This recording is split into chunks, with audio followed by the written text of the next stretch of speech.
It is the right of every living creature to either worship or reject a belief in something or someone greater than themselves, to embrace their gods over reason and logic. Perhaps it is a strategic plan of these gods to give us the illusion of free will. These divine entities graced Vera with their mercy, or some might even say they were covering up their mistakes. Whether good or bad, who is to say? For no mortal really understands gods. Just as with any subject concerning the lore of Vera, the truth is more of a gray area. Very little information about the 7 gods is known, save for the few of them, so I will share what we know so far. In the beginning, before the world, before anything, there were 10 gods. These entities came into existence by some means. Sometime later, they divided their powers. They fabricated offspring they called the Ancients. 3 of the gods took it upon themselves to teach the Ancients the secrets of the essence. Their deceit would not go unnoticed, however. The remaining 7 gods declared war upon them and the Ancients. When the celestial dust settled, the 7 gods were named the victors. The 3 and the Ancients were defeated, imprisoned, and flung into a void, forever banished. Or so we thought. The 7 created Vera and the races, and this is what we know so far of the creation story.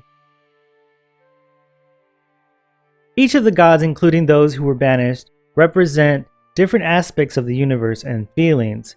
Each of the major gods in Ashes will have control over their own realms. Each realm will reflect their influence over the world of Vera.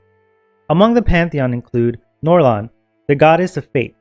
Revered by the Kvek Orc, the order dedicated to her teachings was based in the city of Ren.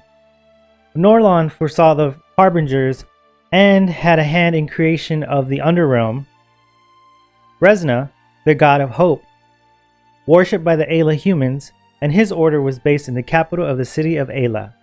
Shol, the god of truth, Pyrian elves sent him prayers, and his order's headquarters was in the city of Amera.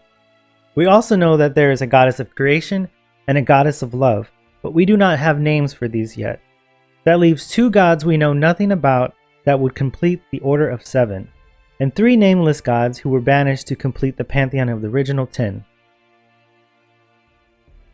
Each race of Vera erected proper orders to their gods. This was known as the Orders of the 7. These religious organizations corresponded to the 7 grand temples associated to their respective gods. Certain skills, augments, and services can be obtained from these temples and these other religious organizations. Each of these orders has their own hierarchy that they answer to. These temples and grand temples can be found peppered throughout the world of Vera. Doing certain quests for these religious orders can potentially cleanse a player of corruption, and if you're willing to endure a crucible to rid yourself of that corruption. It is through being a devout follower that the game system will allow the players to build a freestanding shrine upon their freehold.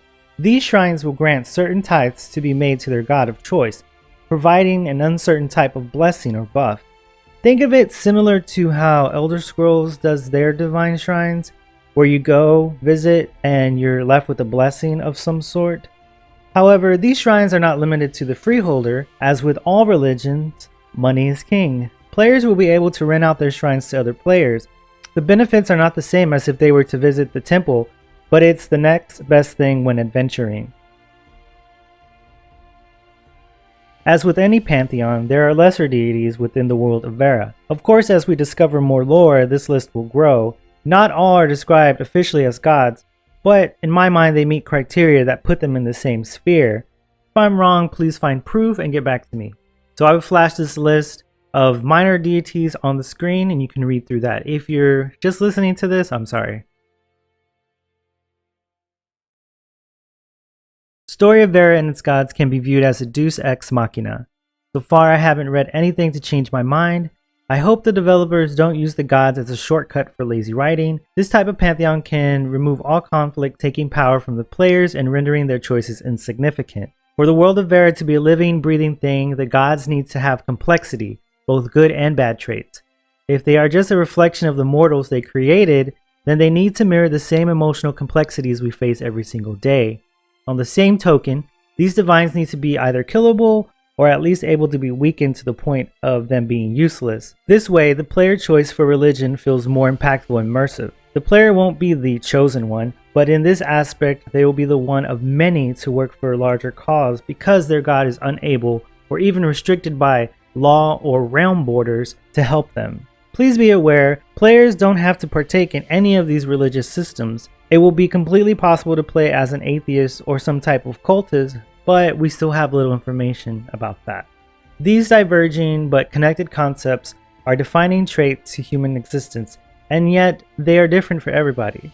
Your playthrough will be different from mine, and that is okay. That's what this MMO and this type of religious system needs to thrive and keep our interest for years to come.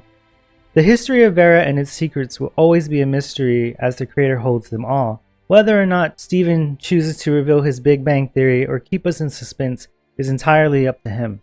Are you looking forward to learning more about the gods and the religion in Ashes of Creation?